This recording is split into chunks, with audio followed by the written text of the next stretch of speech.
Okay, so hello everyone. Welcome to Ashish Malik IAS Academy YouTube channel, guys. I hope you guys are really having good time.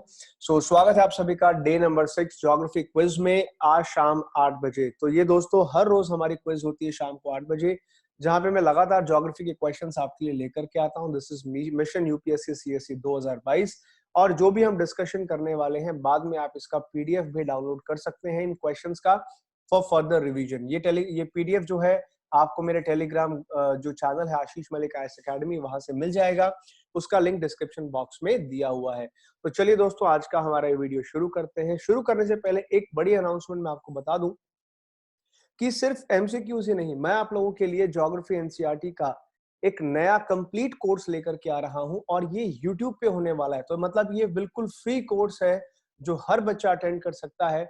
अब से 1 नवंबर से हर शाम 5 बजे अन academy के unlock UPSC के YouTube channel को आप सब्सक्राइब कर लीजिए और वहां पे मेरी क्लास होंगी फ्री ज्योग्राफी की, जहां पे मैं एनसीईआरटी कवर कराऊंगा 6th क्लास से 12th क्लास के लिए। तो अभी के अभी जाकर के सब्सक्राइब कर लीजिए इस यूट्यूब चैनल को। क्लासेस हैं बिल्कुल एब्सोल्युटली फ्री। चलिए शुरू करते हैं हमारा पहला क्वेश्चन आज के क्विज का। तो पहला क्वेश्चन है, आपको बताना है कौन सी स्टेटमेंट करेक्ट है इन सब में से। फर्स्ट स्टेटमेंट कहती है 98% of the total crust of the earth is composed of titanium, hydrogen, phosphorus, manganese and sulfur. All the three type of rocks, जितने भी तीनों टाइप के रॉक है, igneous, sedimentary और metamorphic, can be found on the earth crust. जो oldest rocks होते हैं on our planet are part of the continental crust. अब तीनों में से आपको बताना है सही आंसर आपका क्या है। 15 सेकंड का आपको समय दिया जा रहा है, जल्दी से मुझे इसका आंसर बताएं, क्या होगा इसका राइट आंसर। देखिए अगर आपने ध्यान से पढ़े होंगे, क्वेश्चंस को अच्छे से समझा होगा, टॉपिक को समझा होगा, तो एक बात तो आपको पक्का पता होगी कि ये फर्स्ट स्टेटमेंट हमारी रॉन्ग है। 98% क्रस्ट और वो भी टाइटेनियम, हाइड्रोजन, फास्फोरस की तो बिल्कुल नहीं हो सकती दोस्तों, क्योंकि जो हमने बेसिक एलिमेंट्स पढ़े हैं अर्थ क्रस्ट में, हमने ऑक्सीजन के बारे में पढ़ा है, वो सबसे ज्यादा मात्रा में मिलती है। सिलिकॉन है, एल्यूमिनियम है, आयरन है, कैल्शियम है। अगर हम परसेंटेज की बात करें तो अर्थ क्रस्ट के अंदर सबसे ज्यादा ये एलिमेंट्स पाए जाते हैं। अब ध्यान रखें, मैंने यहाँ अर्थ क्रस्ट कहा है, अर्थ क्रस्ट है तो 46% ऑक्सीजन आपको मिलती है, लेकिन अगर मैं टोटल अर्थ कहता, अर्थ एज अ होल, तो फिर उस केस में आयरन सबसे ज्यादा मात्रा में पाया जाता। अभी क्रस्ट में आयरन कंपैरेटिवली कम मिलता है और कोर की तरफ आपको ज्यादा मिलेगा। तो फर्स्ट स्टेटमेंट हमारी यहाँ पे रॉन्ग हो गई, बाकी स्टेटमेंट आपकी बिल्कुल सही दोस्तों। आप सब जानते हैं कि कॉन्टिनेंटल क्रस्ट जो है सबसे पुरानी क्रस्ट वही है, कम से कम 4 बिलियन साल पुरानी इसकी एज है कॉन्टिनेंटल क्रस्ट की। और उसी के सबसे जो ओल्डेस्ट रॉक्स हैं, जिनको हम आर्केइक रॉक्स भी बोलते हैं, आर्कियन एरा के जो रॉक्स हैं वो आपके कॉन्टिनेंटल क्रस्ट होते हैं। क्योंकि जो ओशियानिक क्रस्ट है ना, वो तो काफी यंग है कंपैरेटिवली, कहीं भी उसकी एज आप देखोगे 200 मिलियन साल से ज्यादा नहीं है।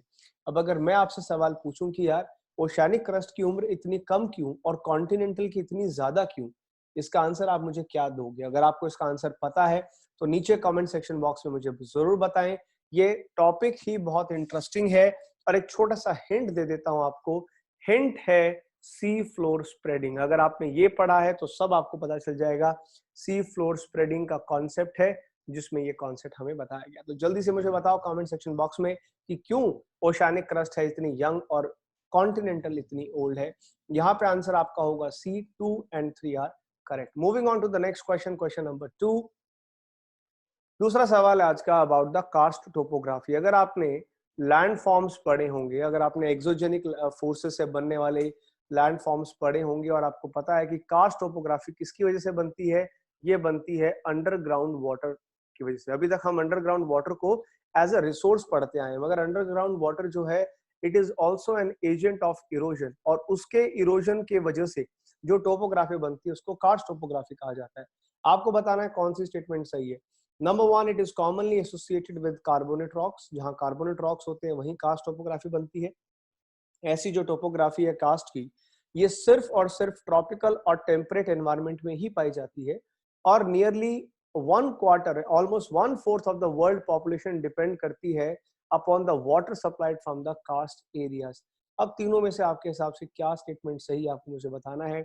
ए, बी, सी या डी। 15 सेकंड का समय आपको दिया जाता है, जल्दी से मुझे बताएं दोस्तों। और कास्ट टोपोग्राफी काफी इंपॉर्टेंट है। आप जानते हैं कि एजेंट ऑफ इरोजन में जो भी आपके नॉर्मल 5 एजेंट्स रहते हैं, उनमें से one of the most important erosion का एजेंट आपका अंडरग्राउंड वाटर होता है। अंडरग्राउंड वाटर जो है वहीं पे ज्यादा इफेक्टिवली काम करता है जहां पे कार्बोनेट रॉक्स होते हैं, जहां पे आपका लाइमस्टोन मिलता है। बेसिकली जहां जिस एरिया में लाइमस्टोन के रॉक्स हैं, सबसे इफेक्टिव वहीं पे कास्ट टोपोग्राफी बनती है, क्योंकि कार्बोनेट रॉक जो है, लाइमस्टोन जो है, वो पानी के साथ रिएक्ट करता है और अलग अलग लैंडफॉर्म्स बनाता है। फर्स्ट बिल्कुल सही है, थर्ड बिल्कुल सही है। प्रॉब्लम है क्वेश्चन स्टेटमेंट नंबर 2 में, आंसर होगा बी। सेकंड स्टेटमेंट में क्या प्रॉब्लम है, यहाँ पे ये बात सही है, ट्रॉपिकल और टेम्परेट के अलावा और भी जगह हैं दोस्तों जहाँ पे आपको कास्ट टोपोग्राफी मिल सकती है। और वो कहाँ कहाँ मिल सकती है अगर आप देखोगे तो टेम्परेट, ट्रॉपिकल के अलावा alpine areas, even polar environment में भी हमें मिलते हैं। बस 2-3 चीजें जरूरत होती हैं। एक तो होना चाहिए ह्यूमिडिटी, एक तो वहां पे अच्छी खासी ह्यूमिडिटी होनी चाहिए, मतलब अच्छा खासा पानी अवेलेबल होना चाहिए, और दूसरा होना चाहिए बस लाइमस्टोन, कार्बोनेट रॉक। तो जहां भी कार्बोनेट रॉक है और ह्यूमिडिटी है, बस इसके अलावा कोई फर्क नहीं पड़ता कि कहाँ कौन सा एरिया है, सभी एरियाज में कास्ट टोपोग्राफी पॉसिबल है, ध्यान रखिएगा। और इसमें लाइमस्टोन के साथ साथ एक डोलोमाइट भी होता है। लाइमस्टोन हो, डोलोमाइट हो, दोनों बिल्कुल चलेंगे, और वहीं पे आपको कास्ट टोपोग्राफी देखने को मिलती है। क्या आप मुझे बता सकते हैं नीचे कमेंट सेक्शन बॉक्स में, क्या आप मुझे एक एक्स्ट्रा इन्फॉर्मेशन आपसे पूछ रहा हूँ, आप मुझे ये बता सकते हैं कि कौन कौन से इरोजनल लैंडफॉर्म्स हैं जो बनाती है कास्ट टोपोग्राफी, उनके नाम मुझे बताओ। और कौन कौन से डेपोजिशनल लैंडफॉर्म्स हैं जिनको बनाती है कास्ट टोपोग्राफी। अगर आप इसको जानते हैं तो मुझे जरूर बताइए कमेंट सेक्शन बॉक्स में। चलिए आगे बढ़ते हैं दोस्तों क्वेश्चन नंबर 3 की तरफ। तीसरा सवाल जो है वो क्या कहता है, तीसरा सवाल कहता है कि कौन सी स्टेटमेंट आपको करेक्ट ढूंढनी है। फर्स्ट स्टेटमेंट कहती है location of thermal equator is not identical, it is not same as that of geographical equator. Geographical equator सबको मालूम है 0 डिग्री लैटिट्यूड पे लाई करता है, जिसको हम ग्रेट सर्कल के नाम से जानते हैं। अगर मैं ग्रेट सर्कल कहूं तो मतलब इक्वेटर, ज्योग्राफिकल इक्वेटर। दूसरी स्टेटमेंट कहती है कि location of thermal equator is most affected by level of insolation received in both hemisphere. सोचने वाली बात है, इसका आंसर सही क्या हो सकता है। पहली बात तो ये बता दूं कि थर्मल इक्वेटर होता क्या है। थर्मल इक्वेटर का मतलब है दोस्तों वो सभी पॉइंट्स जो सबसे, जहां पे आपको सबसे हॉट एनवायरनमेंट मिलेगा, जो सबसे गर्म लोकेशन है, ठीक है ना। सो मोस्ट हॉट पॉइंट्स, या मैं कहूं हॉटेस्ट पॉइंट्स अर्थ के ऊपर, उन सबको इमेजिनरी लाइन, ऐसी लाइन जो सारे हॉटेस्ट पॉइंट्स को जोड़ती है, उसे हम कहते हैं थर्मल इक्वेटर। अब भाई थर्मल इक्वेटर जाहिर सी बात है वो ज्योग्राफिकल इक्वेटर के बराबर नहीं होती। अगर आपकी यहाँ पे देखिए 0 डिग्री अगर आपकी ज्योग्राफिकल इक्वेटर है, तो थर्मल इक्वेटर आपको करीब करीब ऐसे ऊपर को लगभग 5 डिग्री नॉर्थ की तरफ मिलती है, नॉर्दर्न हेमिस्फीयर की तरफ मिलती है। उसका कारण ये नहीं है कि लेवल ऑफ इंसुलेशन अलग है, नहीं। नॉर्थ हेमिस्फीयर में और साउथ हेमिस्फीयर में तो भाई सेम ही इंसुलेशन है, लेवल ऑफ इंसुलेशन में कभी फर्क नहीं होता। जो सनलाइट आती है, इंसुलेशन मतलब इनकमिंग सोलर रेडिएशन, सो सनलाइट जहां रिसीव हो रही है वो तो सेम है, वो थोड़ी ना फर्क करती है कि नॉर्थ में ज्यादा है या साउथ में। Level of insulation is same for both hemisphere. ये डिफरेंस इसीलिए है बिकॉज नॉर्दर्न हेमिस्फीयर में we have more land mass. बस यही कारण है कि नॉर्दर्न हेमिस्फीयर में ज्यादा लैंड मास है। जो जमीन होती है, लैंड होती है, आपको पता है वो जल्द ज्यादा उसमें हीट एब्जॉर्ब होती है, वो जल्दी गर्म और जल्दी ठंडी होती है। इसीलिए जहां ज्यादा लैंड मास होगा वहीं पे ज्यादा आपको गर्म लोकेशंस मिलती हैं, जो कि नॉर्दर्न हेमिस्फीयर में। इसीलिए 5 डिग्री के आसपास आपको मिलेगी thermal equator because of more land मास, ना कि कुछ इंसुलेशन में कोई फर्क नहीं होता। तो इसका आंसर आपका होगा ए। दोस्तों अगर आपको ये एक्सप्लेनेशन और वीडियोस पसंद आते हैं तो जरूर अपना फीडबैक कमेंट सेक्शन बॉक्स में मुझे जरूर दीजिएगा। आगे बढ़ते हैं क्वेश्चन नंबर 4 की तरफ। क्वेश्चन नंबर 4 में ध्यान से आपको इनकरेक्ट बताना है। ये अक्सर गलती कर देते हैं बच्चे, कौन सा करेक्ट कौन सा इनकरेक्ट, ध्यान रखिएगा।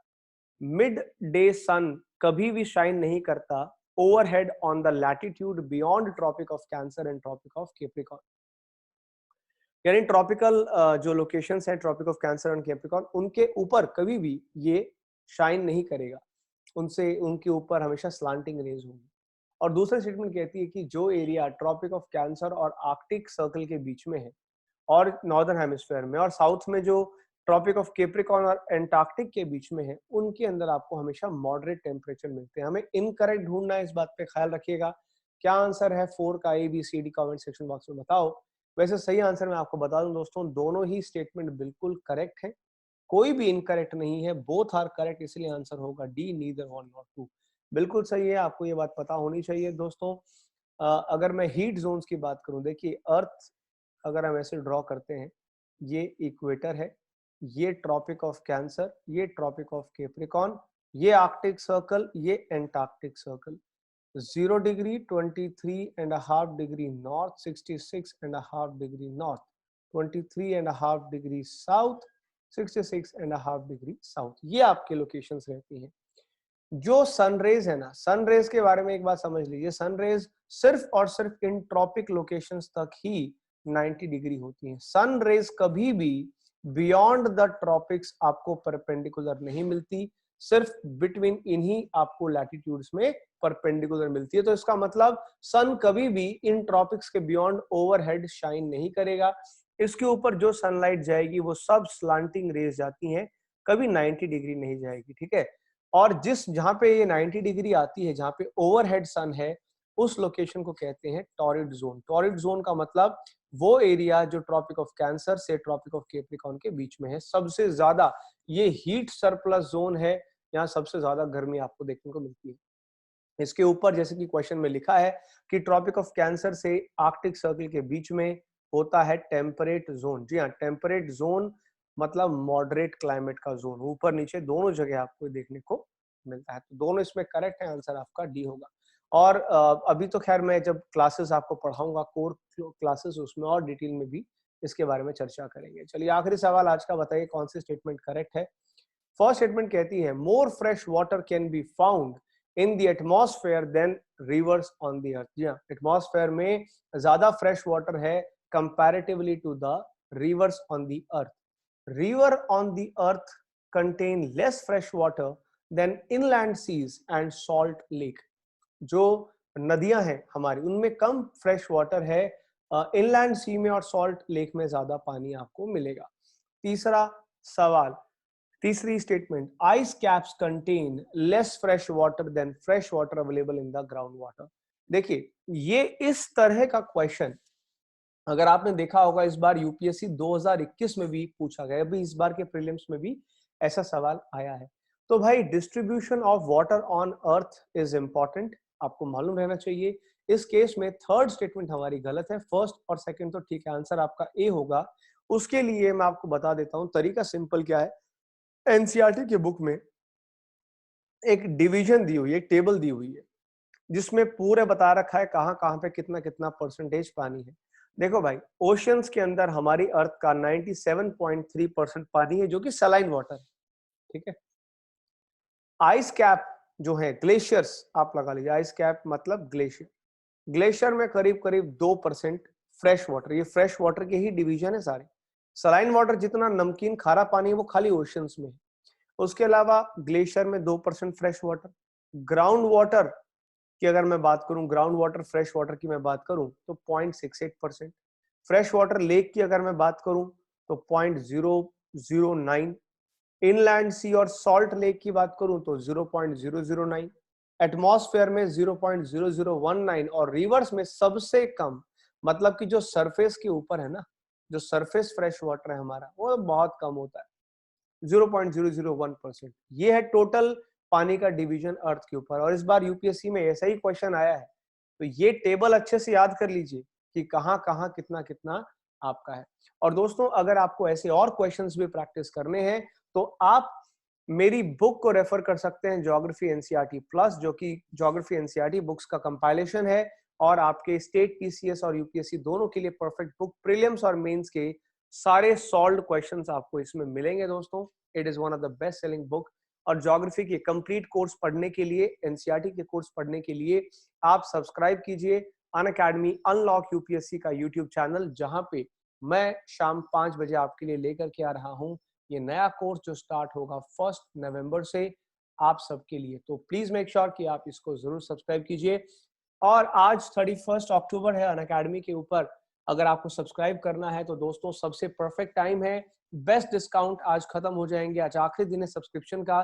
तो आशीष मलिक रेफरल कोड आप कीजिए यूज अनअकैडमी के सब्सक्रिप्शन के लिए, और ये सारे बेनिफिट आपको मिले, जिसमें आपको फिजिकल बुक्स भी मिलेंगी, 20 से ज्यादा बुक्स का स्टडी मटेरियल मिलेगा, आपको टेस्ट सीरीज का कॉम्बो मिलेगा, टेस्ट सीरीज साथ में फ्री मिलेगी अनअकैडमी के लिए। और सबसे बेटर ऑप्शन है दोस्तों कि आपको 9 मंथ के कोर्सेज और 1 ईयर के कोर्सेज पे बहुत हेवी डिस्काउंट भी मिलेंगे। हेवी डिस्काउंट कैसे हैं? 25% ऑफ है अगर आप ऑप्शनल भी सब्सक्राइब करते हैं जीएस के साथ में, और 10% तो आपको ऑफ मिलेगा ही जब आप ये रेफरल कोड आशीष मलिक इस्तेमाल करेंगे। तो ये प्राइसेस जो पुरानी थी अभी कम हो गई दोस्तों, यानी सोचिए 57,000 रुपीज में आपको जीएस और ऑप्शनल दोनों का कॉम्बिनेशन मिल रहा है। और इसी तरह से और भी हमारे नए बैचेस भी स्टार्ट हो रहे हैं। बाय द वे आपको मैं बता दूं, सब्सक्राइब करेंगे तो बड़ा बेनिफिट होगा, क्योंकि 3 नवंबर से नए बैचेस स्टार्ट हो रहे हैं हमारे बेस्ट एजुकेटर के साथ में। इंग्लिश, हिंदी, बाइलिंगुअल सभी आपको कोर्सेज मिलेंगे। कंप्लीट यूपीएससी की प्रिपरेशन है, प्री कम्स मेंस बैच में, और साथ में इंटरव्यू गाइडेंस भी रहेगी। और अनअकैडमी के ऊपर एक और नई चीज स्टार्ट हो रही है, वो है फ्री टेस्ट सीरीज यूपीएससी के लिए। अगर आप चाहते हैं कि स्टार्टिंग से आप प्रैक्टिस करें, स्टार्टिंग से आप मॉक टेस्ट दीजिए, वो भी बिल्कुल फ्री, तो देखिए भाई, चुनौती डेली के नाम से स्टैटिक क्विज स्टार्ट हो रही है हर मंडे टू फ्राइडे सुबह 11:30 बजे। और साथ ही साथ में हमारी इसमें T20 daily current affair series भी होती है, जिसमें 15 क्वेश्चन 15 मिनट में आपको सॉल्व करने होते हैं, दोनों लैंग्वेज में अवेलेबल है। ये भी है मंडे टू फ्राइडे, लेकिन शाम 7:30 बजे। तो ये टाइमिंग नोट कर लीजिए, अनअकैडमी की ऐप के ऊपर जाकर के आप इनको सॉल्व कर सकते हैं। बिल्कुल फ्री टेस्ट सीरीज है, जितना प्रैक्टिस करेंगे उतना परफेक्शन आएगा यूपीएससी प्रिपरेशन में दोस्तों। उम्मीद है आपसे जल्दी मुलाकात होगी अगली वीडियो में। Thank you so much, god bless you, take care, जय हिंद, जय भारत।